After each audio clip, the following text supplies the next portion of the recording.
Painting کا ستیاناش ہو چکا تھا۔ مجھے اس وقت اتنا غصہ آیا جو کہ ناقابل برداشت تھا۔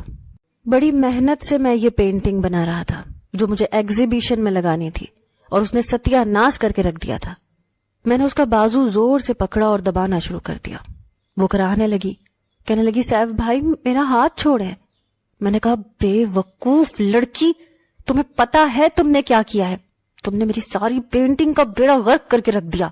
وہ کہنے لگی مجھے پینٹنگ آتی ہے، میں تو صرف رنگ بھرنے کی کوشش کر رہی تھی۔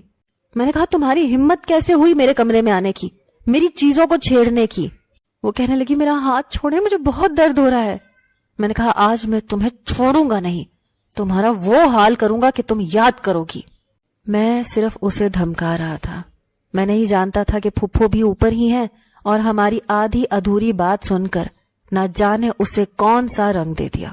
فوراً سے میرے کمرے میں داخل ہوئی، اپنی بیٹی کا ہاتھ مجھ سے چھڑوایا اور زوردار تھپڑ میرے منہ پر دے مارا۔ یہ دیکھ کر لائبہ تو حیران ہوئی ہی تھی، میں تو بت بن گیا۔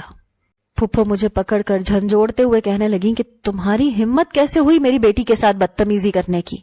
میں جانتی ہوں تمہاری رگوں میں ایک گھٹیا ماں کا خون گردش کر رہا ہے، لیکن اس کا مطلب یہ نہیں کہ تم میری بیٹی کو کوئی بھی نقصان پہنچاؤ گے۔ میں نے کہا